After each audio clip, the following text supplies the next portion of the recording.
Bom, vamos retornar aí, quem vai entrar depois aí, para a gente não atrasar tanto a nossa aula, tá? Então, a gente viu aí que ter contato com um agente intoxicante, ele não implica necessariamente para a gente, né, a intoxicação, que seria a manifestação dos efeitos. A gente viu aí na aula passada, quando a gente bebe, né, os sinais da intoxicação são aqueles sinais e sintomas que são observados. Então, dificuldade em caminhar, fala arrastada, entre outros fatores. Se a gente for se expondo cada vez mais ao agente intoxicante, né, esses sinais e sintomas eles vão começando a permanecer ou gerar danos mais graves. A gente vai ver mais na frente, hoje na aula de hoje, que as intoxicações elas podem ser classificadas, tá? A gente vai começar vendo já já isso para a gente poder entender as fases da intoxicação. Então, quando a gente diz que quando a gente lida com intoxicação, a gente diz que a gente divide ela em 4 fases: exposição, toxicocinética, toxicodinâmica e toxicidade. A manifestação, né? Então, quando a gente atinge as quantidades aí no organismo, então lá na exposição, a gente está exposto a uma quantidade do agente toxicante. Como é o nome dessa quantidade do agente toxicante que a gente está exposto? Quem lembra aí da aula passada? Como é o nome que a gente dá? A quantidade do agente toxicante que está presente no ambiente? Quem lembra aí?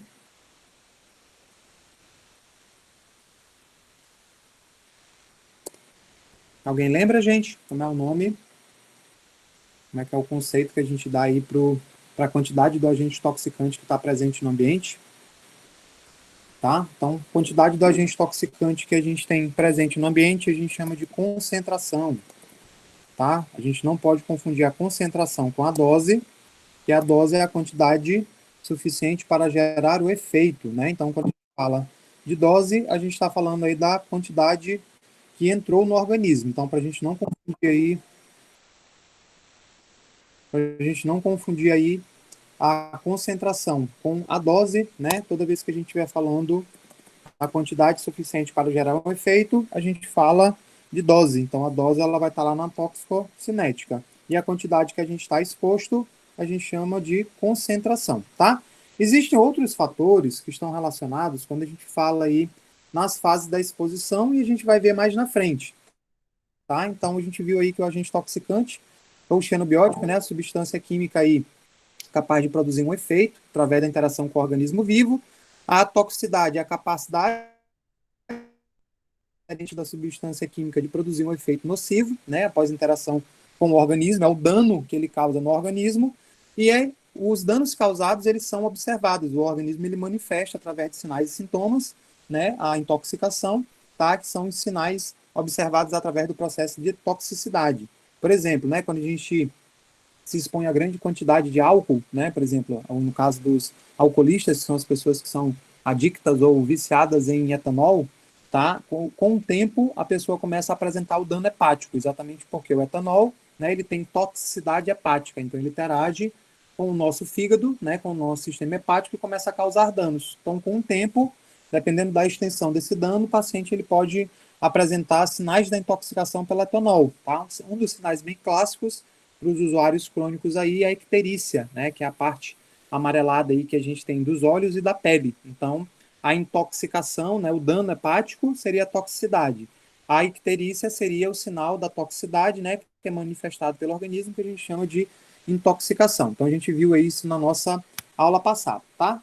Então, quando a gente vai falar da ação tóxica dos agentes toxicantes, dos venenos, das substâncias que são danosas, né, a gente diz aí que a gente tem disponível, elas vão estar disponíveis no ambiente, então que é o que a gente chama de fase de exposição. Lá na fase de exposição é onde a gente tem contato com o agente toxicante. Então, na fase de contato, o que a gente pode fazer para minimizar as chances da gente gerar uma intoxicação, né? A gente pode ou reduzir a concentração do agente toxicante presente no ambiente, tá? Então, por exemplo, quando a gente pinta uma casa, as tintas elas possuem um solvente, né, que fazem parte da composição dessas tintas. Se a gente ficar dentro da casa fechada, né, a gente vai começar a apresentar os sinais da intoxicação pelo solvente. O solvente ele tende a se acumular no nosso sistema nervoso central e a gente começa a apresentar os sinais da toxicidade. Então, a gente vai começar a ter tontura, a gente vai começar a ter enjoos, né? A gente pode ter irritação das mucosas. Como é que a gente pode fazer para poder minimizar a chance da gente intoxicar? Como é que a gente faz para reduzir o risco de intoxicação, no caso aí, quando a gente tem um ambiente e na presença desse ambiente, né, no caso da gente pintar a casa da gente, a gente vai estar exposto a esse solvente. Como é que a gente pode fazer para reduzir a chance da gente intoxicar? Isso, né? A gente vai ventilar o ambiente. No momento que a gente ventila, o que, que a gente faz? A gente diminui a quantidade, né, do agente toxicante ao qual a gente vai estar exposto. Então, a gente diminui a concentração dele. Como eu falei para vocês, né, os agentes toxicantes, eles entram por três vias principais no organismo da gente, que são as chamadas vias de introdução. Quais são as vias de introdução aí que eu falei para vocês? Por onde é que podem entrar os agentes toxicantes? Vamos lá, vamos relembrar aí dos conceitos das nossas aulas passadas. Como é que a gente pode, né? Como é que o agente toxicante ele pode entrar no organismo? Quais são as três vias de entrada dos agentes toxicantes no organismo? Quem pode me dizer aí?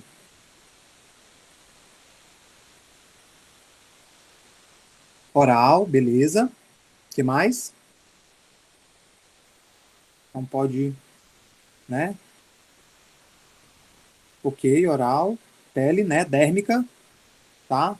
Aérea seria oral, sanguínea não, tá? Entrada.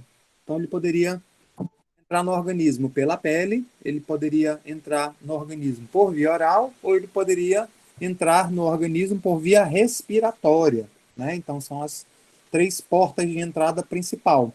Alguns agentes toxicantes, né, a Tatiana falou aí, a sanguínea, né? Quando ele atinge a corrente sanguínea, a gente já não está mais em fase de exposição e não é via de entrada, tá?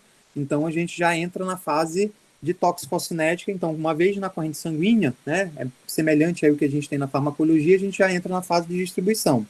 Uma exceção para isso, né, são alguns animais peçonhentos, como por exemplo cobras, aranhas, escorpiões, que eles podem inocular o veneno, né, direto na corrente sanguínea, mas não é uma das vias principais de entrada, tá? Então é uma exceção, mas pode ser que aconteça isso. Então, no caso dos animais peçonhentos, a gente pode ter, né, no caso dos medicamentos, no caso de acidentes com animais peçonhentos, a gente pode ter a introdução do agente toxicante ou do veneno direto na corrente sanguínea. Mas, em geral, a gente precisa ter contato ou através da pele, mucosas, ou através da respiração, ou através, né, da via oral, que aí pode ser todo o trato gastrointestinal que está aí associado aí para a gente poder ter o processo de intoxicação.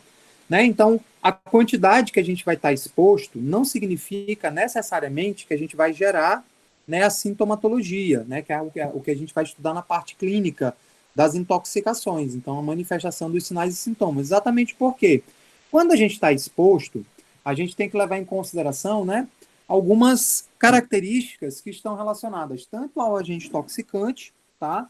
Então, vão ser características relacionadas tanto ao agente toxicante, por isso que é importante dentro da fase da exposição. Ela é a característica mais importante que a gente tem que levar em consideração, né, que são as propriedades físico-químicas do agente toxicante. Então, por exemplo, características como solubilidade. Por isso que a gente tem que ter bastante cuidado com alguém, com alguns agentes toxicantes, exatamente porque quando a gente sofre algum acidente doméstico, né, com um agente toxicante, com um veneno, com um animal peçonhento, a gente tende, né, a ter as características lá relacionadas a tomar medidas de primeiros socorros em casa. Então sempre tem aquelas características de toma leite, dá água com açúcar, dá água com sal, passa pasta de dente. Quais são os cuidados que a gente tem que ter com essas medidas aí ditas, abre aspas, de primeiros socorros? Se a gente não conhecer as características do agente toxicante, tá? A gente pode favorecer a entrada dele no corpo, tá? Então são coisas que a gente precisa ter cuidado. Por exemplo, né, se você tiver aí intoxicado aí com um benzodiazepínico, por exemplo, né? Um medicamento lá, você fez um consumo muito grande daquele benzodiazepínico e se você tomar qualquer substância, né, que seja uma substância mais cáustica, mais básica, tá? Ele vai favorecer a entrada do agente toxicante no organismo, do medicamento no organismo. Assim como se você tiver um agente toxicante, esse agente toxicante, ele tiver relacionado aí às questões de ter uma característica mais ácida, tá? Uma característica mais de ácido, e você provocar vômito, ou você tomar leite, tá? E a gente pode ter o favorecimento da entrada dele. Então, essas propriedades físico-químicas, elas são muito importantes, tá? E relacionadas ao processo de intoxicação. Então, a gente pode, né, quando acontecer as questões relacionadas ao contato com o agente toxicante, se a gente tomar determinadas medidas, essas medidas elas podem favorecer a entrada do agente toxicante no organismo. Tudo bem?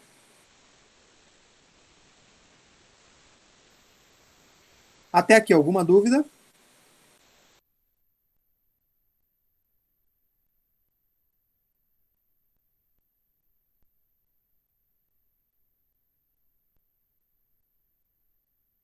Beleza.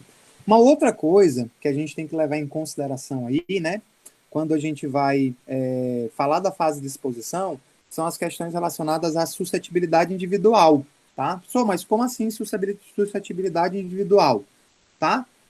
O organismo que tiver contato lá com um agente toxicante, ele pode, né, ser mais ou ser menos suscetível, né, ao agente toxicante. Vou fazer uma pergunta para vocês. Se eu pegar o veneno de uma cobra e injetar esse veneno dessa cobra na mesma cobra que eu tirei, eu fui lá, peguei uma cascavel, tirei um pouco do veneno dela e injetei o veneno na corrente sanguínea, tá? Gente, quando o áudio tá falhando, tá? É problema na conexão. No caso aí, tá todo mundo, tá para todo mundo meu áudio tá falhando? Não. Geralmente, quando ele falha, é problema na conexão de vocês, tá? Minha conexão tá normal aqui. Aí eu não tenho muito o que fazer não, tá, gente? Quando o áudio falha para vocês, eu não tenho muito o que fazer, mas aí eu sempre deixo aí a aula gravada para que vocês possam assistir posteriormente, caso vocês tenham algum problema com a conexão da internet, tá? Então, eu não é a conexão de vocês, não é a minha não, tá bom? Então, o que que acontece, né? Então, se eu perguntar para vocês assim, se eu pegar uma cobra, vou lá, peguei uma cascavel, tirei o veneno dela e injetei o veneno da cascavel nela própria. A minha pergunta para vocês é: a cobra vai ser envenenada, sim ou não? O que que vocês acham? Se eu tiver lá uma cascavel, eu vou tirar o veneno dela e vou inocular dela, né? Então, o que que vocês acham? Então, tem dois não e dois sim. Vamos lá, gente. Mais um sim e um não. Então tem três não, quatro não, cinco não. Contra três sim. Seis, sete. Vamos lá, tá?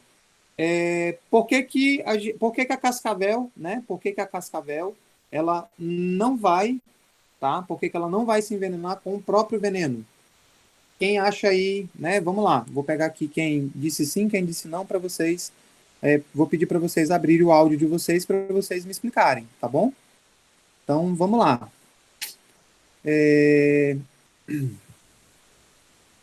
Gerald, você disse aí para mim, né, que ela pode se envenenar. Por que que você acha isso? Se puder abrir o áudio para explicar, fica melhor. Por que Professor, que você acha? o que Pode. acontece em relação não só da cascavel, mas como outras cobras que são peçonhentas, que elas têm glândulas no céu da boca que é reservada a toxina. Se entrar em contato com a corrente sanguínea dela, o veneno, aí sim ela vai ser envenenada normalmente, assim como quando ela aplica em algum outro ser vivo.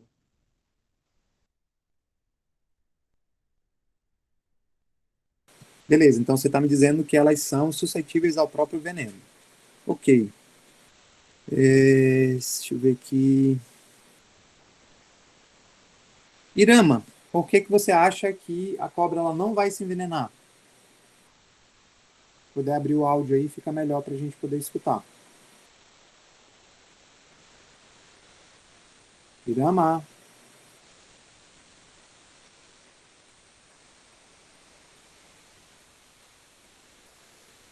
Maria, responde para mim, Maria.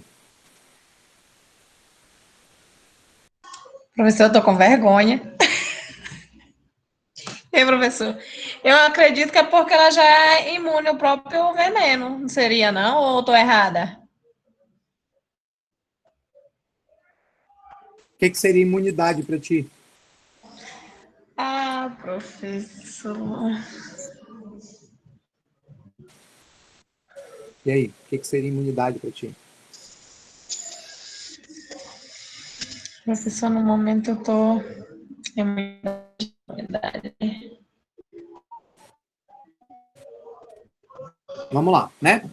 Como tem essa questão relacionada aí à suscetibilidade individual, o que acontece? Algumas cobras são imunes ao próprio veneno e outras cobras não são imunes ao seu veneno. Por exemplo, né?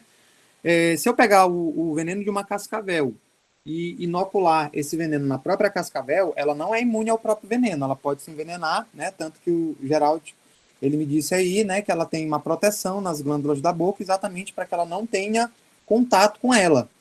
Mas existe uma espécie de cobra, né, que chama de mussurama. Ela é uma cobra que caça outras cobras, principalmente outras cobras venenosas. Então, para ela não, né, na hora da caça dela, para que ela não seja envenenada pela presa dela, ela se torna imune ao veneno de outras cobras, tá? Então, existe essa questão aí, a questão relacionada à suscetibilidade individual, ela pode variar de espécie para espécie. Outro fator que a gente pode levar em consideração, né? Por exemplo, é a idade. Então, por exemplo, se eu for... O que vocês acham do seguinte? Vamos supor lá que eu tenho uma criança, tá, ali de 2 anos, e eu preciso dar para essa criança um antitérmico. E eu tenho disponível, né, a dipirona, o ibuprofeno e o paracetamol. Qual seria, né, para essa criança aí, já que vocês já passaram aí pela farmacologia, qual seria o antitérmico mais indicado para essa criança? E por quê? Em relação à segurança. O que vocês acham? Quem poderia aí me responder?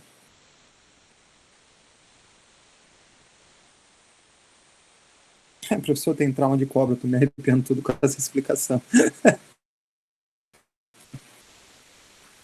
Por que paracetamol para a criança? Quem poderia me explicar?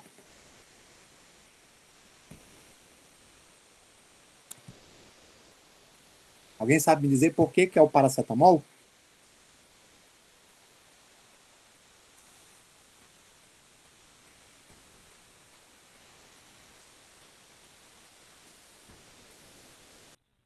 Professor, a substância do paracetamol ela é indicada para criança. Enquanto a dipirona, em muitos casos, tem pessoas que têm alergia. E o paracetamol não tem as crianças não têm alergia. Mas aí, preste atenção aqui, né, Jane, que eu tô te dando um caso bem específico.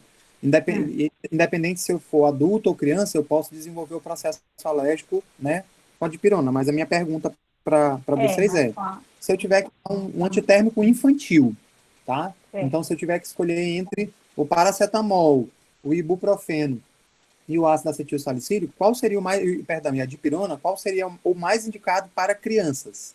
Paracetamol. E aí? Por quê? Porque ele tem uma dosagem, eu acho que assim, adequada, mais baixa, porque é antitérmica mesmo para uma criança. Qualquer um deles você pode adequar a dosagem para o uso infantil, tá? Isso é a dosagem é uma coisa que a gente pode adequar. E aí? Eu creio que ele tem uma substância, porque eu não estou lembrando agora, mas eu acho que ele tem uma substância que é mais específica para ficar infantil, assim, eu digo assim, né? Vamos lá. As três substâncias, né? As três substâncias que eu estou dando de exemplo para vocês, elas têm efetividade, elas apresentam os efeitos colaterais característicos de cada uma delas, tá? Então, minha pergunta para vocês é, para escolha, né? Para escolha de um analgésico infantil, qual seria o mais indicado?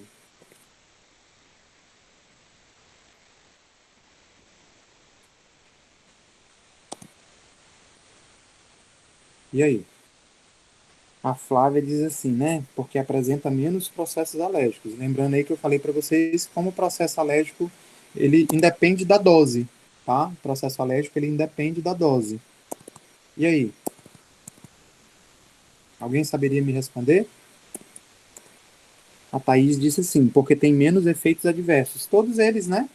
Têm efeitos adversos associados.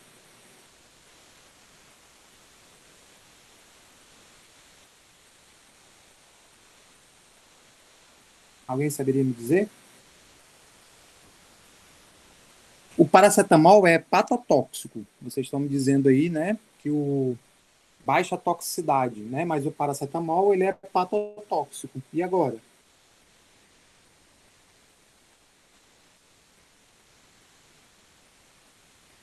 Professor, o paracetamol sendo tomado em excesso pode virar toxina e atingir o fígado, sim ou não?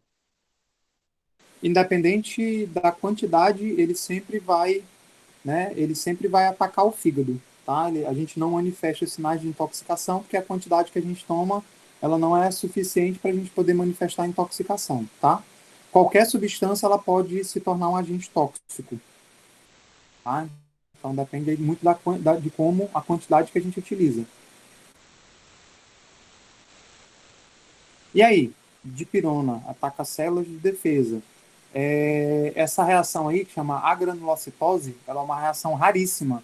Ela acontece uma em cada 10 mil pessoas. Então é muito difícil dela acontecer. Ela pode acontecer? Pode, tá? Mas ela não é uma reação que é tão comum de acontecer. Professor, será que é porque o paracetamol tem uma carga menor de componentes que podem ser tóxicos para a criança? Não. Lembra aí que qualquer um dos 3 antitérmicos que eu citei para vocês, né? Eles têm, né, a sua eficácia, mas eles também têm os riscos associados. A minha pergunta é, se eu vou dar se eu vou fazer a escolha de um desses 3 antitérmicos aí para uma criança, qual deles seria o de escolha e por quê? Cada um tem, né? Cada um tem suas vantagens e desvantagens, tá?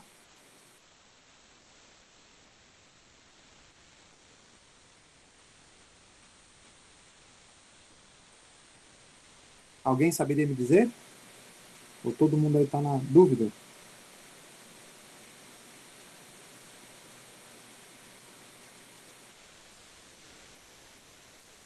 Bom, vamos lá, né? No caso aí das crianças menores de 2 anos, a escolha seria pro paracetamol. Por quê? A criança, né, diferente lá do adulto, ela ainda não tem todos os seus sistemas fisiológicos, tá, completamente amadurecidos. Então, ela vai apresentar menos toxicidade ao paracetamol, exatamente porque o fígado dela ainda não está completamente amadurecido. Tá? Então, no caso aí da hepatotoxicidade, né, ela é mais rara em crianças. É diferente se eu der, por exemplo, paracetamol para uma pessoa que é usuário crônico de etanol, ele é contraindicado, exatamente porque lá, né, não é que não tem contraindicações, tá? Ela tem todos os medicamentos, né? Contraindicação é quando a gente não deve utilizar um determinado fármaco numa determinada situação. Por exemplo, mulheres grávidas não podem tomar, né, antitérmicos e anti-inflamatórios porque eles aumentam o risco de aborto espontâneo. Então, elas não devem, né, fazer o uso dessas substâncias, exceto o paracetamol, porque o paracetamol tem baixa incidência disso acontecer, mas qualquer substância pode ter contraindicação, tá? Então, as questões relacionadas aí à suscetibilidade individual, tá? Elas podem variar de acordo com a idade, né? Então, crianças, adultos e idosos, né? Eles podem ser mais ou menos suscetíveis de acordo com o agente toxicante. Sexo, né? Por exemplo, as mulheres são mais suscetíveis aos efeitos de intoxicação do etanol do que os homens, né? As mulheres, elas não apresentam uma enzima que é utilizada na conversão do etanol, que a gente faz a degradação do etanol, que a gente chama de aldeído desidrogenase.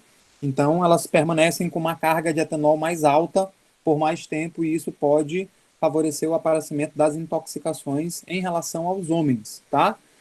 O que a gente deve lembrar? Em alguns casos, né, quando a gente lida aí com adulto, crianças e idosos, os adultos eles serão os menos suscetíveis em relação à idade, exatamente por quê? Porque as crianças estão com o sistema em fase de desenvolvimento e os idosos já estão com os sistemas desgastados pelo tempo, já podem apresentar condições, né, fisiológicas aí pré-existentes, como hipertensão, diabetes, entre outras características relacionadas, tá? Então, as questões relacionadas ao indivíduo, elas são muito importantes que a gente leve em consideração, tá? Então, diferença entre homem e mulher, entre idade, se é criança, se é adulto ou se é idoso, características relacionadas à espécie. Por exemplo, quem aqui gosta de chocolate? E aí, quem aqui gosta de chocolate? A Nanda gosta. Só a Nanda gosta de chocolate? Júlia, Paulina, né? Quem está respondendo aí? Eu, que gosto do chocolate. Quem de vocês tem cachorro em casa?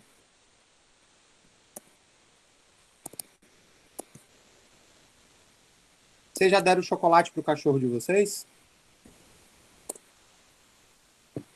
E aí, quem tem cachorro em casa, né? Já deu aí chocolate aí pro cachorro de vocês? Vera, não. Thaisa. Nunca caiu aquele pedacinho de chocolate. O cachorro de vocês nunca olhou para vocês com cara de pidão e foi lá e você disse, não, vou dar só um pedacinho para ele, né? Isso, não pode, né? Mas vocês sabem por que não pode dar chocolate pro cachorro? Quem saberia me dizer aí por que a gente não... na verdade, vamos lá, né, Cirlan? A caganeira não é por causa do chocolate. A caganeira é por causa do leite que tem no chocolate, tá? Exatamente porque os cachorros, eles não têm, tá? Então, leite que tem lactose é como se os cachorros, eles fossem, né, intolerantes à lactose. Eles não têm a enzima que converte, que é a lactase. Por isso que se você der um leite que tem lactose pro cachorrinho, tá? O cachorrinho vai vazar pelo pito, como a gente costuma falar, né? Então, tem que ter cuidado aí quando vai dar leite. Mas a questão do chocolate não é pela questão do leite, tá? É porque o chocolate ele tem um alcaloide e esse alcaloide para a gente, né? Essa substância presente lá no chocolate, que é bom para a gente, tá? Ele funciona para a gente aí como antioxidante. Esse mesmo alcaloide que para a gente faz bem para o chocolate, ó.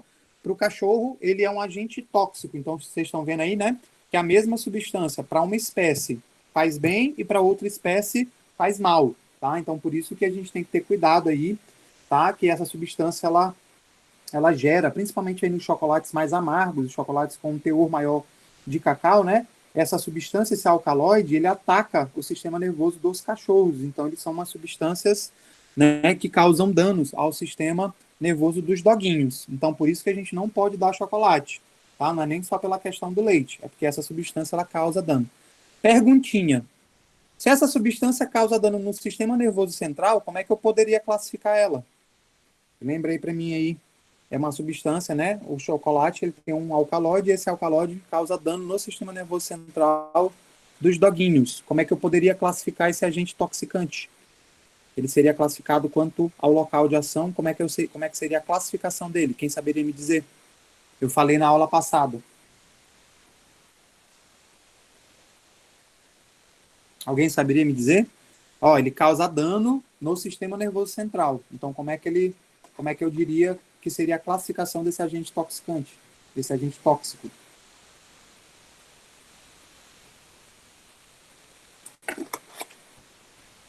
Ninguém sabe me dizer a classificação?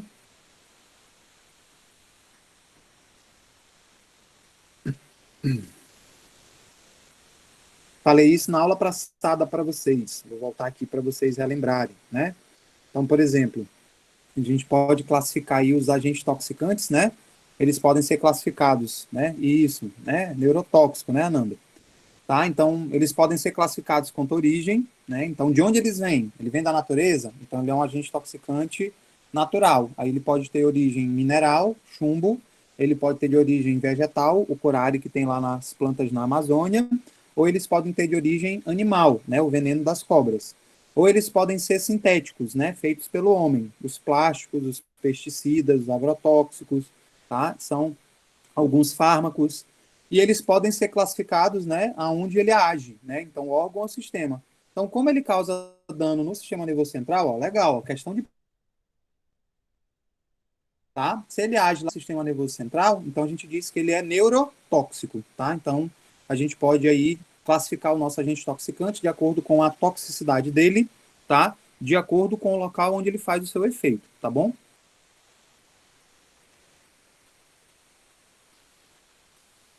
Ok, então vamos continuar, tá? Então as questões relacionadas aí à fase de exposição, tá? Elas têm que ser levadas em consideração, dentre elas, né, a dose e a concentração, ou seja, a quantidade que a gente está exposto, a quantidade que entra no organismo, dose e concentração, a via de entrada dela, tá? O tempo a frequência, né, que é o tempo que a gente tem contato, ou seja, por quanto tempo a gente fica exposto. Então, por exemplo, se vocês ficarem um tempo exposto ao agente intoxicante, vocês aumentam o risco da intoxicação. A frequência é quantas vezes vocês foram expostas àquele agente intoxicante. Então, por que isso é importante? Algumas pessoas, elas trabalham frequentemente em contato com substâncias que são agentes tóxicos, né? Por exemplo, os frentistas dos postos de combustíveis, os farmacêuticos e enfermeiros que lidam aí em hospitais com quimioterápicos, então eles vão estar expostos aí, né, vários dias, várias horas, tá? E essa exposição, elas podem aumentar o risco de intoxicação. Então, tempo e frequência é exatamente isso. O tempo é quanto, né, é o espaço de tempo que você tem em contato, então é quanto que o agente intoxicante está em contato com o teu organismo, e a frequência é quantas vezes você se expõe, tá, ao organismo. Tanto que mais na frente, a gente vai ver que a gente vai classificar as intoxicações, elas podem ser classificadas como agudas, como retardadas ou como crônicas. Mais na frente a gente vai falar um pouco sobre esse processo de intoxicação e a classificação dela, tá? Então, essas são as características que a gente tem que levar em consideração.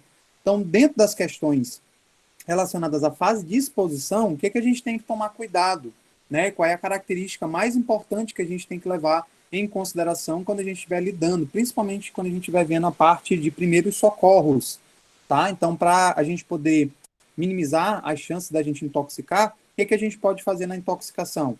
A gente pode impedir o contato do agente intoxicante. Como é que a gente impede o contato? Por exemplo, né, o uso de um EPI, a gente pode favorecer, né, ou desfavorecer o contato do agente intoxicante com o organismo.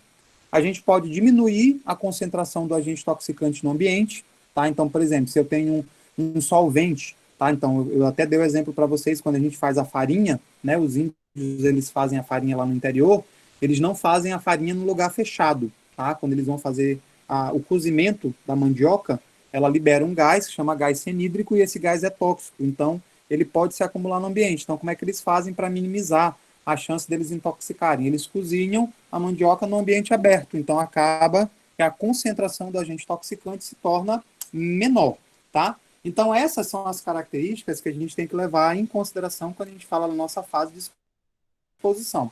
Eu vou apresentar para vocês aqui alguns dados para vocês terem mais ou menos uma ideia de como que a gente faz. A fase de exposição, a gente leva muito em consideração aí o nosso contato e o tempo de contato, tá, com o agente intoxicante, e baseado nessa forma, como é que o agente intoxicante ele entra no corpo? Se a gente souber aí, tá, como a gente vai, como é que o agente intoxicante ele entra no corpo, a gente pode tomar medidas que evitam isso. Por exemplo, né, lá no deserto do Saara, tem uma cobra que chama Naja cuspidora.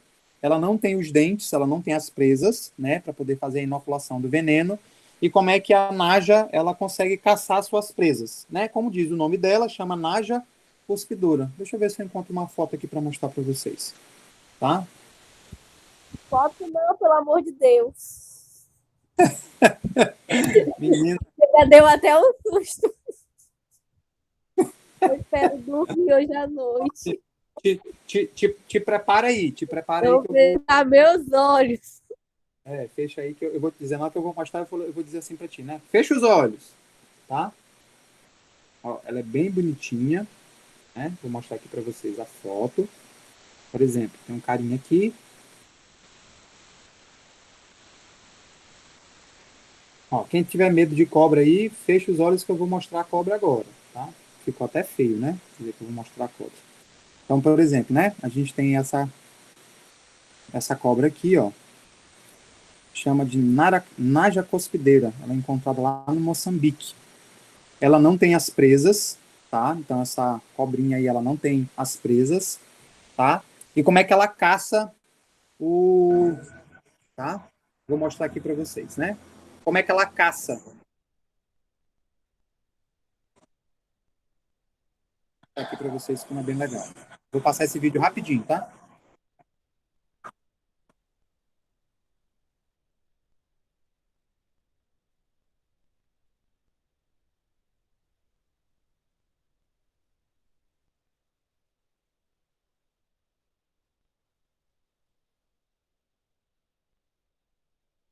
Viu aí, ó? Ela não tem a presa, ó.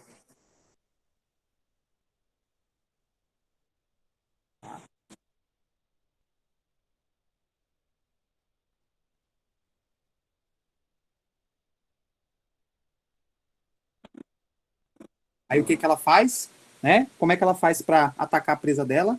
Ela cospe na presa e ela exatamente ela tende a fazer o quê? Ela tende a acertar, ela busca acertar os olhos da presa, exatamente porque é onde, né? Ela faz o veneno dela vai fazer o efeito. Eu vou mostrar aqui para vocês agora, tem uma foto aqui de um biólogo, né? Que lida com essa cobra. Ó. Como é que ele faz aí para não ser envenenado pela cobra, né? Ó, tá, tanto que ele está aqui, ó de frente aí com ela. Como é que ele faz aí para, né? Não, ela não tem os dentes para poder picar. Então, o que ela faz, ela cospe. Então, como é que ele faz para se proteger do veneno dela? Ele usa um óculos de proteção, ó, totalmente coberto. Então, se vocês olharem aqui, ó, é um óculos, né? Exatamente por quê? Porque se ela cuspir e o veneno dela pegar na tua pele, não tem problema nenhum, tá? Então, por isso que é importante a gente conhecer as características, né, de entrada do agente toxicante e as características do agente toxicante propriamente dito, porque se a gente fizer isso, a gente consegue se proteger da entrada do agente toxicante no organismo. Se o agente toxicante entrou no organismo, aí a gente tem que tomar outras medidas associadas aí.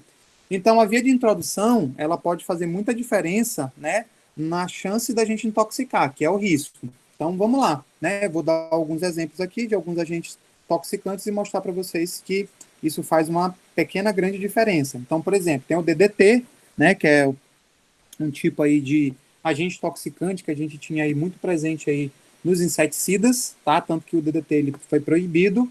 E o DDT, né, a via de introdução dele, então, por exemplo, se for na pele, a gente consegue absorver aí 2.500 miligramas por quilograma. Se for por via oral, a gente só consegue absorver ele aí, né, 118 miligramas por quilograma. Então, vocês estão percebendo aí que pela pele ele entra, a gente precisa de uma quantidade muito maior, né, para poder intoxicar em relação à via oral. Então, se vocês observarem aí, né, a gente tem uma questão relacionada. Quando a gente fala do DDT, ele tem uma rapidez de absorção maior, tá, pela via respiratória. Tá? Então, são coisas que a gente tem que levar em consideração quando a gente vai lidar com a questão da exposição do agente toxicante, tá? Então, se a gente conhecer as características do agente toxicante e a via de entrada preferencial desse agente toxicante, a gente consegue minimizar as chances de intoxicação, tá? A gente pode minimizar das formas que eu falei para vocês. Por exemplo, né, o fenobarbital, que é um fármaco, tá? Quando a gente leva em consideração a dose e a concentração, né? Se eu te der 100 miligramas de fenobarbital, o que você vai sentir? Você vai sentir sonolência. Se eu te der 500 miligramas de fenobarbital, você já vai entrar em sono profundo. Aquelas questões que eu falei para vocês em relação da diferença da dose para a diferença da concentração. Então, concentração é o que está presente no ambiente e a dose é a quantidade suficiente para que ele gere um efeito, tá? Então, no caso, todo agente toxicante, da mesma forma que acontece lá com os fármacos, né? A gente precisa de quantidades. Por isso que, às vezes, vocês têm contato com um agente toxicante, tá? E vocês não apresentam sinais da intoxicação. Aí, se a gente juntar todos esses fatores que estão associados lá na exposição, né? Uma via de administração, uma via de introdução favorável, uma dose alta, uma concentração alta no ambiente, um tempo de frequência, um tempo curto, um tempo longo e uma frequência, né, grande. E se houverem propriedades físico-químicas e a suscetibilidade individual, o que a gente está fazendo? A gente está somando um conjunto de fatores e esse conjunto de fatores ele pode fazer o quê? Ele aumenta a possibilidade de eu gerar o processo de intoxicação, tá? Então é importante a gente lembrar aí que o risco, ele exatamente ele é o quê? Ele é um conjunto de fatores e a possibilidade de um evento acontecer ou não, tá? Então é muito importante que a gente leve isso em consideração quando a gente vai pensar aí, principalmente nas medidas de primeiros socorros. Por isso que quando chega lá na questão relacionada ao paciente, né, no pronto-socorro, e o paciente ele já está apresentando os sinais da intoxicação, ou seja, já aconteceu o dano, significa que o agente toxicante já está dentro do corpo, então não tem mais nada que eu possa fazer aqui para a fase de exposição. Então não adianta usar máscara, não adianta diminuir a concentração do agente intoxicante no ambiente, exatamente porque ele já entrou no corpo e já está fazendo ação, né, no seu tecido-alvo. Tá? Então, são essas questões que a gente tem que levar em consideração. Então, frequência, né, ela é muito importante aí, essa questão de quanto tempo a gente fica exposto ao agente intoxicante. A quantidade de vezes que a gente é exposto ao agente intoxicante, ele pode caracterizar, inclusive, os tipos de intoxicação. Tanto que a gente pode dizer, né, existem as intoxicações agudas, que é quando você tem o contato com o agente intoxicante e manifesta a intoxicação num prazo, né, dentro de 24 horas. O que é importante? Tá? Para eu poder caracterizar como intoxicação aguda, a dose, ou seja, a quantidade administrada com aquele agente intoxicante, ela tem que ser única. Tá? A gente vai ver aí que tem uma outra forma de classificação que a gente chama de intoxicação retardada, tá? Intoxicações subagudas e intoxicações crônicas, tá? Então, são coisas que a gente tem que levar em consideração. Depois a gente vai ver isso mais na frente, quando a gente estiver estudando o efeito das intoxicações das substâncias, tá?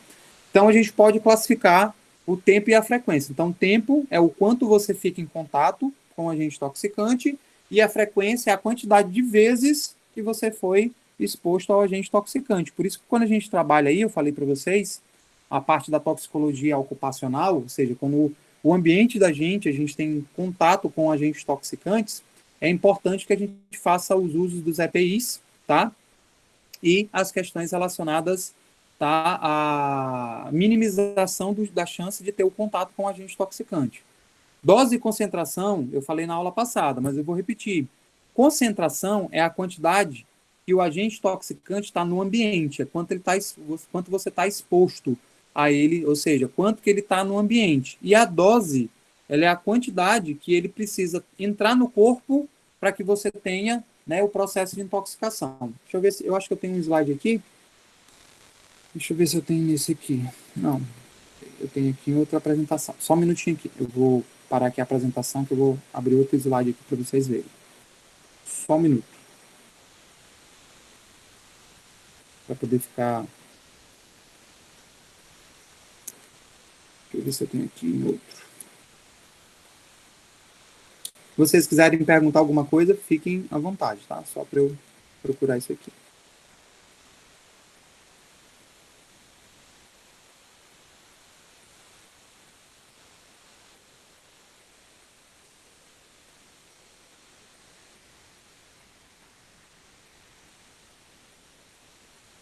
Professor, e a gravação da aula passada está disponibilizada no AVA, tá?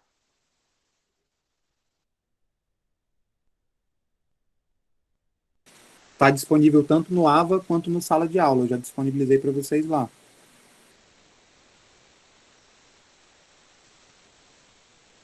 Mas aí é porque a gente é de turmas diferentes e eu sou do segundo período de biomedicina e eu não estou com acesso no sala de aula, não. Lá no AVA, depois eu te mostro no final da aula, me lembra, tá? Eu te passo o código para você poder entrar no sala de aula. Mas lá no AVA, na descrição da disciplina, no Boas-Vindas, tem o código para entrar nas turmas. Então, como você é da turma da noite, você tem que colocar o código lá para entrar no sala de aula na turma da noite. Mas no AVA já está disponível o vídeo. Já coloquei lá na primeira unidade, já está disponível lá o vídeo para vocês, tá bom? Ok.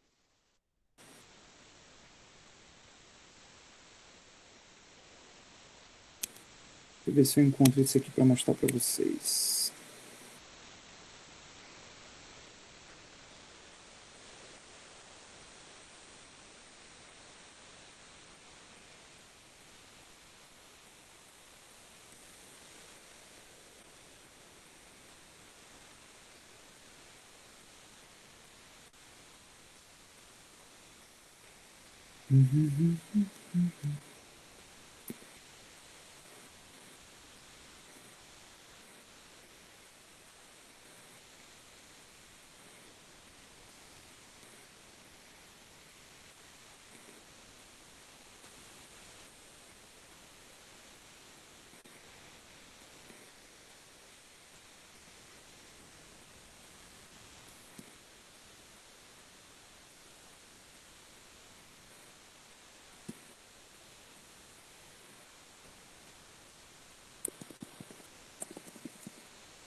Olha, eu não encontrei aqui no slide, mas não tem problema não. Eu vou montar aqui na apresentação para vocês fazerem essa diferença de exposição e dose.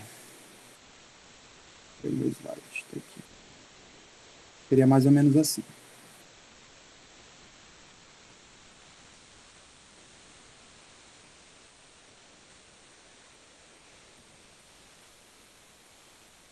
Um slide aqui.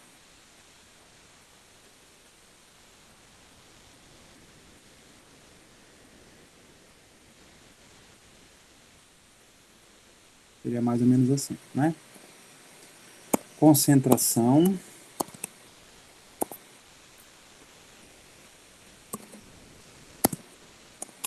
e dose. Vamos supor que eu tenho um agente toxicante e a dose para eu poder gerar intoxicação, né? Então, para eu poder ter a intoxicação, eu preciso de uma dose de 200 miligramas. Vamos supor que seja isso, tá? E vamos supor que esse agente toxicante, né, ele está disperso no ambiente. Ele está disperso no ambiente, tá? Qual é a concentração dele no ambiente? A concentração dele no ambiente vai ser de 500 miligramas por litro de ar, né? Por litro de ar. Aí funciona... Coloca a tela para apresentar aí, a tela para apresentar, para nós ver também. Perdão. Não está aparecendo para vocês? Não.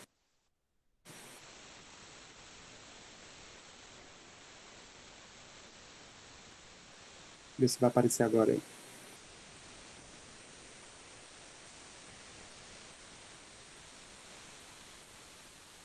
Apareceu agora aí para vocês? Não? Beleza. Seria mais ou menos assim, né? Então, para eu poder ter a intoxicação por esse agente toxicante, eu preciso de quanto? Eu precisaria de uma quantidade de 200 miligramas, né? Então, quanto que precisaria entrar no corpo, né? Chegar à corrente sanguínea para eu poder ter a intoxicação? Precisaria de 200 miligramas desse agente toxicante. Vamos supor, né? Na verdade, não vou nem colocar disperso no ambiente. Vamos supor que esse agente toxicante, eu encontro ele na água, tá? Então, esse agente toxicante é encontrado na água, tá? Na água. Vamos supor que ele, né? Na água, ele tem uma concentração de 10 miligramas para cada 100 ml, tá? Então, isso aqui seria o quê? Isso aqui seria a dose, isso aqui seria a dose, e isso aqui seria a concentração. Concentração. Tá? Dose, quantidade suficiente para gerar o efeito. Então, se você atingir lá os 200 miligramas, você vai ter dano renal. Uma suposição, né? Então, a toxicidade dele vai ser, ele vai ser nefrotóxico, tá? Então, se eu ingerir essa quantidade, 200 miligramas, o que vai acontecer comigo? Eu vou ter dano renal, tá? E esse agente toxicante, ele é encontrado na água. A concentração dele é de 10 miligramas, né? Para cada 100 ml de água. Seria a concentração. Vou fazer uma pergunta para vocês pensarem. Quanto de água eu precisaria tomar para ter a intoxicação por esse agente toxicante? Quanto de 2 água? litros. 2 litros. 2 litros, né? Ou 2.000 ml. Então, vamos lá. Concentração. Então, eu precisaria, né? Tomar, né? 2.000 ml ou 2 litros da água para poder ter intoxicação. Se eu tomar 1 litro de água, eu vou ter intoxicação? Não. Não, né? Por quê? Porque a quantidade de concentração é inferior. Concentração não, Jean. Jean não, Da Gero. dose. Isso, a dose, ou seja, eu não atingi a quantidade suficiente para ele poder gerar a intoxicação. Essa é a diferença entre dose e concentração. Em geral, a concentração, né, a gente encontra o agente toxicante no ambiente ou num produto. Isso é o que a gente chama de concentração. Agora, a quantidade que a gente precisa ter de contato com esse agente toxicante para ele poder entrar no corpo e gerar o seu efeito é o que a gente chama de dose. Essa é a diferença de dose e concentração. Vou colocar um outro caso para vocês aqui, para vocês verem que, né? Fica bem fácil para a gente entender dose e concentração. Por exemplo, né? Vamos supor aí que eu tenho o mesmo agente toxicante, né? Para intoxicar, ele precisa de 200 miligramas. E vamos supor agora que esse agente toxicante, eu encontro ele no ar, tá? Eu encontro ele no ar, tá? Ele tem uma concentração de 50 miligramas, né, por litro de ar. 50 miligramas por litro de ar. O corpo, ou seja, se eu tiver contato com o ambiente onde esse agente toxicante, né, ele está presente, então meu corpo ele absorve, tá? Ele absorve 20% do agente toxicante a cada 1 hora. Então, ele absorve aí 20% do agente toxicante a cada 1 hora. Quanto tempo eu precisaria ficar exposto para poder apresentar intoxicação? E aí? 5 horas. Quanto tempo, Gerald? 5 horas. Por que 5 horas? Porque a cada 1 hora você está absorvendo 20% 20 da dose. da dose não, da concentração, ao que você está exposto. Repensa aí direitinho aí. Vamos lá, gente, ajuda o Gerald aí. Como pronunciar o teu nome? Gerald Gerald. Gerald mesmo? Beleza.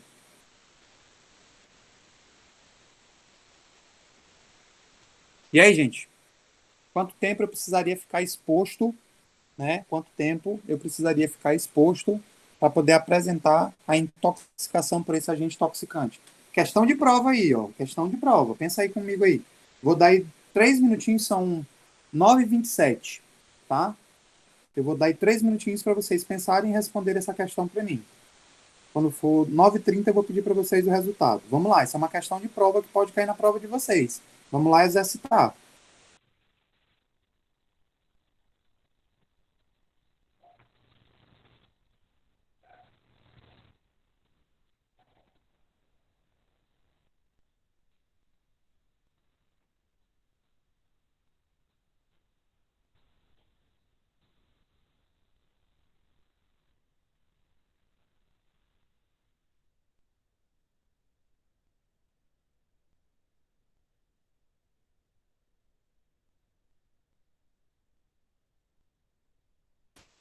Oi, Ítalo, chegou cedo, cara.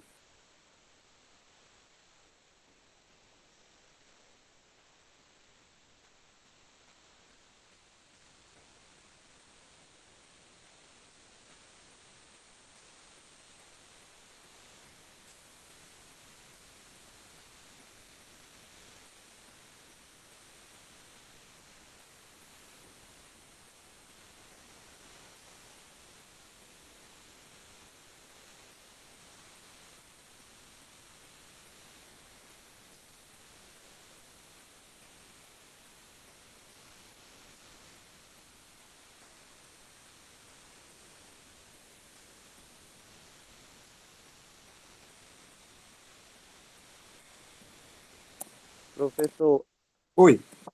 a pergunta aí, esses 20% é da concentração, né? Isso, você está exposto a 50 miligramas, mas a cada hora você só absorve 20% do que está exposto, do que está disponível no ambiente, na concentração.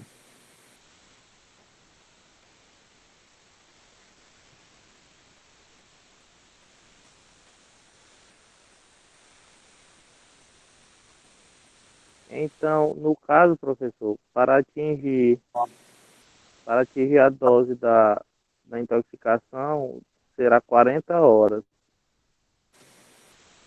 40? Rever teu 40 cálculo.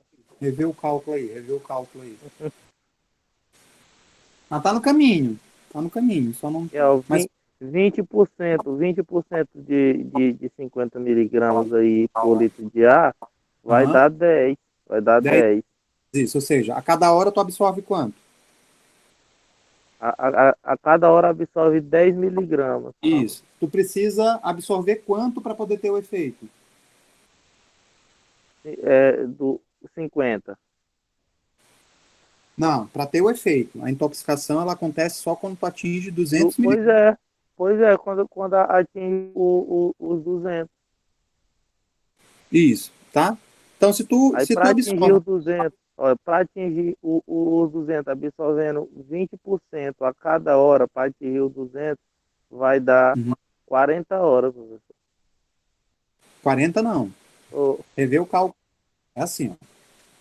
Isso, a Larissa tem 20 horas. 20 horas, isso, exatamente, né?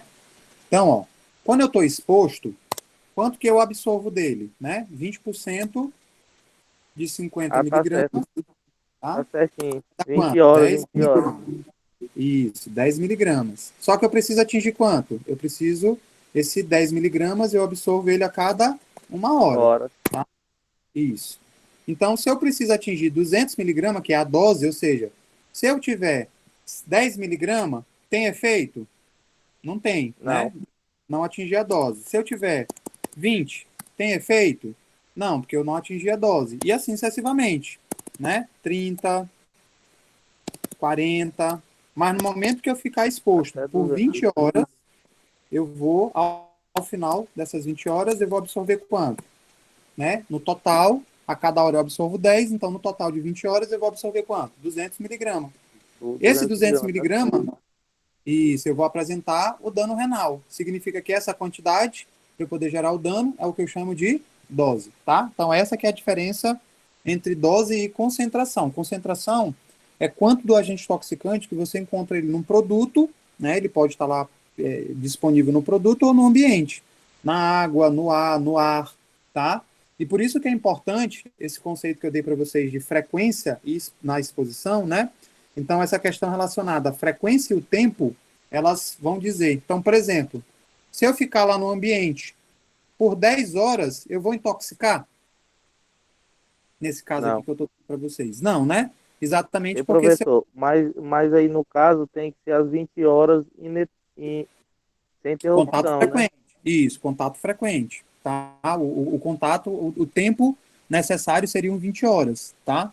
Aí, mas acontece também, né, o caso de algumas substâncias que elas acumulam e não saem do organismo, elas saem muito lentamente. Então, por exemplo, se você tiver contato hoje, acumula uma quantidade. Se você tiver contato amanhã, acumula mais uma quantidade. Se você, por exemplo, isso acontece com a gente com o chumbo. O chumbo, né, na verdade, os metais pesados, a gente vai ter uma aula quando a gente estiver vendo toxicologia ambiental, eu vou falar para vocês qual é o perigo dos metais pesados. E os metais pesados, eles não são eliminados do organismo. Então, quando você tem contato com chumbo, quando você tem contato com cádmio, né, que são metais pesados, ele entra no organismo e acumula. Por exemplo, eu tive contato com chumbo, eu brinquei com uns bonequinhos na minha infância, e eles eram feitos de chumbo, né? Na época não se tinha ainda tantos estudos, então muitos bonequinhos desse que a gente usava aí para jogos de RPG, coisa eram feitos de chumbo.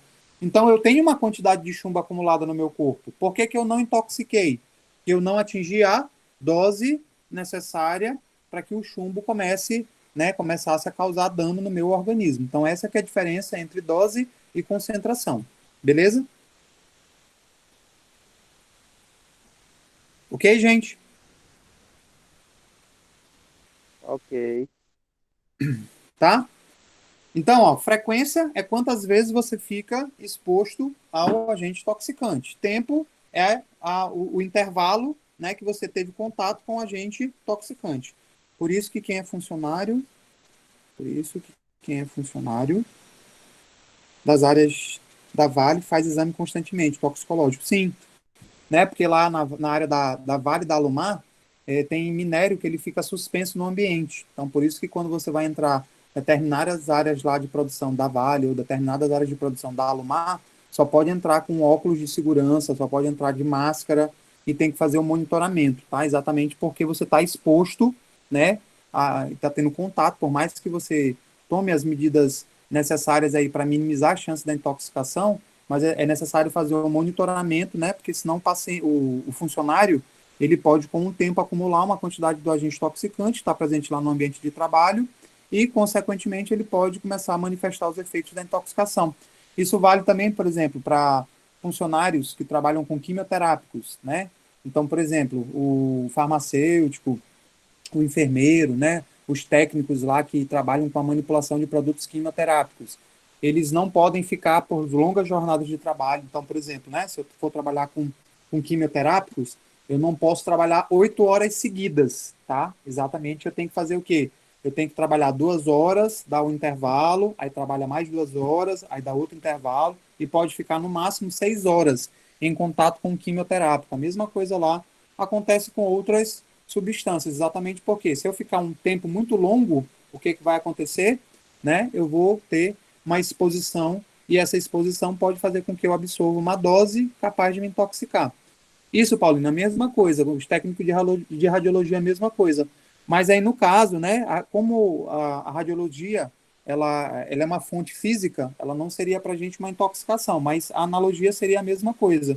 Né? Por isso que o pessoal que trabalha com radiologia, o pessoal que trabalha com quimioterapia, tem que tirar 2 férias por ano, exatamente para poder, né, diminuir o contato que essas pessoas têm lá com os agentes toxicantes. Tá? Então, isso é importante aí para a gente poder levar em consideração, tá?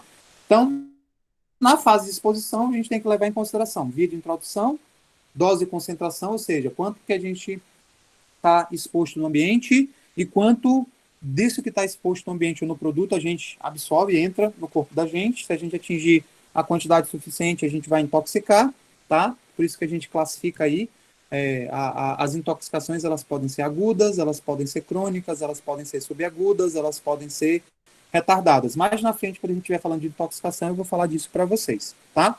Então, por exemplo, quando a gente fala aí de tempo e frequência, né? Quanto mais contato você tiver, quanto mais tempo você tiver com o agente intoxicante, você pode desenvolver danos mais graves, tá? Tanto que a gente tem danos permanentes, né? Que são as chamadas sequelas, tá? E geralmente as sequelas, elas aparecem quando a gente começa a apresentar sinais de intoxicação crônica. E, geralmente, as intoxicações agudas, elas são as mais perigosas, exatamente porque você tem um contato curto, ou seja, você tem um tempo curto, geralmente a frequência é 1, 2 vezes, e você já apresenta sinais da intoxicação. Tanto que as intoxicações agudas, elas são as mais perigosas. Mas aqui alguns exemplos para a gente poder ter essa noção. Por exemplo, benzeno, ele está presente lá na gasolina, né, nos combustíveis de forma geral. Então, se eu tiver uma exposição aguda, ou seja, se eu tiver um contato com ele dentro de 24 horas, o que vai acontecer com a gente? A gente vai apresentar sintomas, né, de depressão do sistema nervoso central. Professor, quais são os sintomas que são esses que podem aparecer? Sonolência, dificuldade cognitiva, né, a capacidade de pensamento. Tá? Seriam as sintomatologias parecidas como se você tivesse embriagado. Tá? Então, você tem lá dificuldade de equilíbrio, né, deambulação, que a gente chama, você tem dificuldade de concentração, perda motora e assim sucessivamente. Se eu continuar sendo exposto ao benzeno por um intervalo de tempo aí, né, então por isso que os funcionários de posto de combustíveis, eles têm que fazer constantemente, eles têm que estar... Vocês já se perguntaram por que todo posto de combustível é aberto? E aí, quem pode me responder isso? Por que todo posto de combustível é aberto?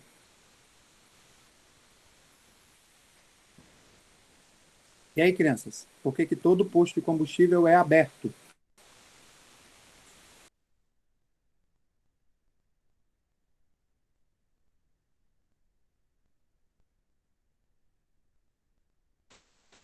Isso, né? Nem seria diluir a concentração, tá, Silão? Seria para diminuir a concentração dos gases, né, que são emitidos lá quando a gente vai abastecer o carro. Toda vez que o cara lá abre a bomba de combustível e o teu tanque de combustível, os gases lá de etanol, de gasolina, né, eles são liberados no ambiente. Então, se posto de combustível fosse um lugar fechado, esses gases, né, eles iriam se acumular e, consequentemente, a concentração dos agentes toxicantes eles iam aumentar. no ambiente. Então, por isso que todo posto de combustível ele é aberto, tanto para a questão de evitar uma explosão, quanto, né, para as pessoas que estão ali, mesmo que de passagem, tenham contato com uma quantidade pequena. Por isso que é importante que quando a gente vai abastecer o carro, a gente tem que ter cuidado aí para o vidro estar fechado, né, exatamente para a gente poder ter o mínimo de contato possível. E se o ar-condicionado estiver ligado, o ar-condicionado ele tem um modo que ele puxa o ar do ambiente, de fora do ambiente. Ele tem um modo que ele circula, né, ele recircula o ar que está dentro do carro. Quando está num posto de combustível, o ideal, né, que se o carro estiver ligado, você estiver parado, aguardando lá o abastecimento, é que esse modo de recirculação ele esteja ativo, exatamente para ele não pegar o ar que está lá fora, né, que pode ter a concentração do agente toxicante, dos solventes, e esse ar ele entra no carro, então ele pode gerar. Tá? Então vamos lá. Benzeno, o que, é que ele causa na exposição aguda? Ele é um depressor do sistema nervoso central. Então vai ter mais ou menos aí os sintomas da embriaguez. Se você tiver uma exposição mais prolongada e mais frequente, ou seja, o que a gente chama de exposição crônica, ele vai se tornar mielotóxico, tá? Tanto que os frentistas de posto de combustível, uma das doenças mais comuns para aqueles que já trabalham há muito tempo em postos de combustíveis, né, é exatamente danos na medula espinhal. Eles podem desenvolver aí uma leucemia, tá? Exatamente porque ele causa danos lá nos nossos mielócitos, né? Então ele é mielotóxico. No caso da sílica, né, o que acontece quando a gente tem contato? Tem algumas fábricas, né, que eles fabricam sílica, ou que eles vão fazer lá, por exemplo, aquelas partes de casa que levam sílica e forro de gesso. Então, o que acontece se você tiver um contato inicial com ele? Irritação das vias aéreas, né? Você vai tossir, você pode ter lá a vermelhidão dos olhos, né? Se você tiver contato frequente por um tempo prolongado, a gente vai, né, formar uma doença que a gente chama de silicose, né? É uma inflamação do pulmão, exatamente porque as partículas de sílica, tá? Sei lá, no caso do amianto, são aquelas telhas, né, que a gente usa aí, telhas que chama telha brasilite, né? Na verdade, é telha de amianto, tá? E a silicose era uma doença pulmonar crônica, exatamente, que você perde a capacidade pulmonar. No caso aí do mercúrio, né, ele é nefrotóxico, ou seja, quando você tem contato pela primeira vez com ele, ele vai causar dano aonde? Se ele é nefrotóxico, aonde é que é o dano que ele está causando? Na exposição aguda, o mercúrio. Quem poderia me dizer?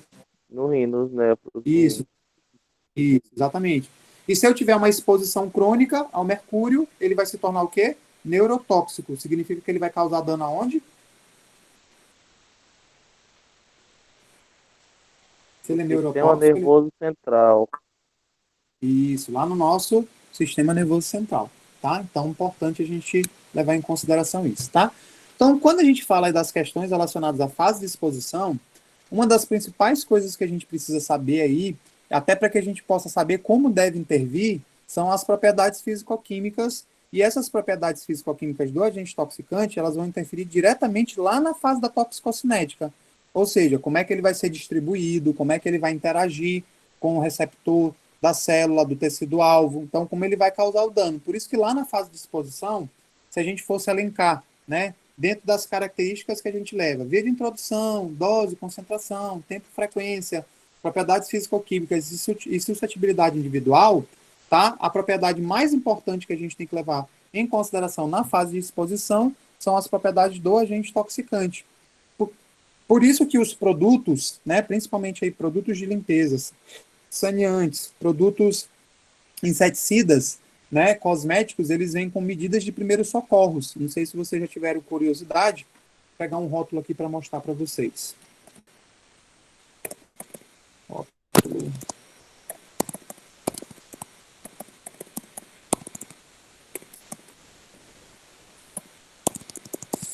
Saneante.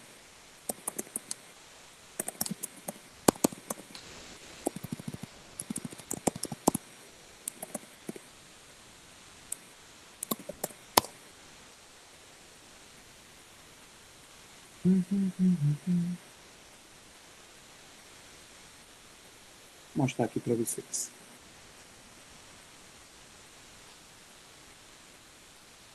Por exemplo, né? Essa aqui é a norma que a Anvisa ele pede para a gente. Então, por exemplo, né? Quando a gente vai fazer lá a elaboração de um rótulo para um saneante, tem que ter as informações relacionadas aí, né? Marca do produto, fabricante, categoria, tá? Mas a gente vai ter também lá no rótulo, dá para vocês enxergarem aí. Tá aqui um pouquinho. Ó, ele vai dar lá para a gente o que a gente chama de precauções e cuidados de acidente. Então ele diz assim, né? Não ingerir produto à base de hidrocarbonetos ou glicóis, substituir, não ingerir por. Cuidado, perigoso a sua ingestão. Evite inalação ou aspiração. Contato com os olhos, contato com a pele. Produto à base de tensoativo sintético que contém enzimas alcalinizantes ou branqueadoras. Substituir com contato da pele em expressão. Então ele vai dar para a gente uma série de medidas que a gente tem que ter cuidado, exatamente porque esse produto, né, se a gente tiver um contato pela pele, se a gente tiver um contato nas mucosas, boca e olhos, se a gente tiver um contato pela via respiratória, esses rótulos, né, eles têm que apresentar para a gente as advertências, exatamente porque se essas advertências elas não estiverem visíveis e a gente tiver um contato e apresentar os sinais da intoxicação, a gente não sabe como agir. Tá? Então, por isso que é muito importante, tá, a gente ter o cuidado, inclusive a Anvisa, ela faz lá para ter cuidado com produtos, né, clandestinos, exatamente porque o cara que faz o produto clandestino, por exemplo, aconteceu bastante aí na época da pandemia, né, muita gente começou a vender, abre aspas, álcool gel, tá? Só que aquele álcool gel, né, a gente não sabe, como você não sabe a procedência dele, né, você não sabe que tipo de substâncias elas estavam misturadas ali, se de fato tinha álcool gel, se o álcool gel ele estava na concentração adequada e assim sucessivamente, tá? Então é muito importante, tá, que a gente leve em consideração aí e sempre que a gente tiver contato com um saneante, principalmente aí com saneantes, com pesticidas, com agrotóxicos, ele sempre vai dizer para a gente qual é a característica daquele agente, né, daquele agente tóxico, exatamente porque se você começar a apresentar os sinais da intoxicação, ele tem que ser feitas medidas de primeiro socorro, e quando você chega no primeiro socorro, no pronto-socorro, e você tem o rótulo do produto que gerou a intoxicação, na hora da intervenção fica muito mais fácil para o pessoal do socorro lá saber o que eles têm que fazer. Cada agente toxicante, cada produto, ele vai ter uma característica e, consequentemente, essa característica, ela pode, no momento da prestação dos primeiros socorros, elas podem ser importantes, né? É exatamente essa questão do tempo e das informações que vocês têm, elas podem ser o limiar entre a vida e a morte de uma pessoa, tá? Então é muito importante que a gente leve em consideração isso, tá? Tóxicos, vou mostrar aqui para vocês um outro rótulo, para vocês poderem... Tá para terminar, tá, gente? Ó, por exemplo, vou mostrar aqui para vocês. Bem bonitinho, ó, os agrotóxicos, né? A gente vai ver na nossa aula de ambiental, a gente vai ver que os produtos, eles são classificados, os agrotóxicos, os pesticidas, eles são classificados, eles têm cores, ó, né? Rótulo vermelho significa que o carinha é bem perigoso. O rótulo amarelo significa que ele é mais ou menos perigoso, né? O rótulo azul, que ele é menos perigoso. E o rótulo verde significa que ele não apresenta perigos, tá? Também aqui, deixa eu ver se eu aumento aqui, ó. Depois a gente vai ver isso na aula de toxicologia ambiental, eu vou falar disso aqui para vocês, ó, os tipos de rótulos, tá, ó, e a classificação extremamente tóxico, altamente tóxico, medianamente tóxico, pouco tóxico, tá? Então, a gente tem lá a classificação e os agrotóxicos, né, eles têm que apresentar essas questões relacionadas aí no rótulo, exatamente para que a gente possa tomar os cuidados e caso a gente apresente aí a intoxicação, a gente sabe quais são as medidas que precisarão ser tomadas exatamente para que a gente possa minimizar os riscos associados. Beleza até aqui?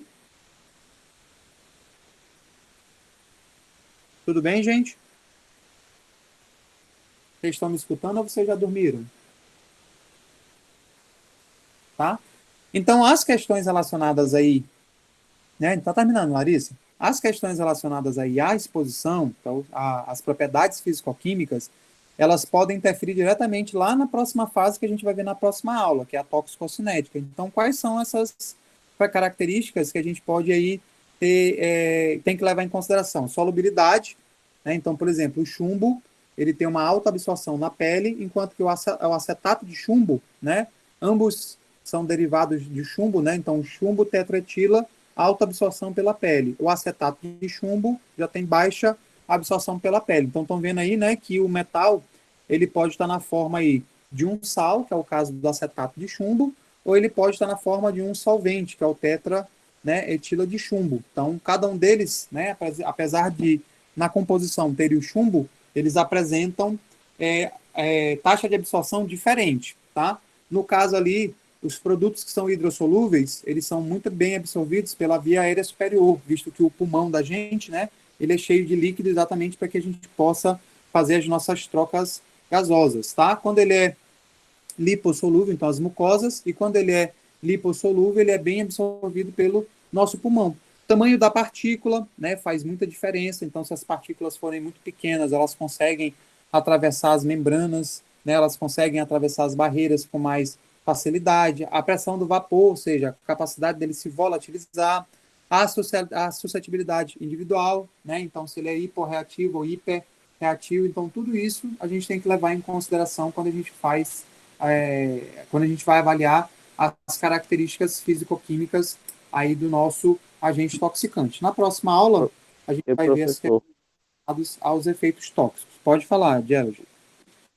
O que é hiperreativo e hiporreativo? Vamos lá. Hipo significa pouco reativo. Hiper significa muito reativo. Então, a capacidade de gerar uma reação.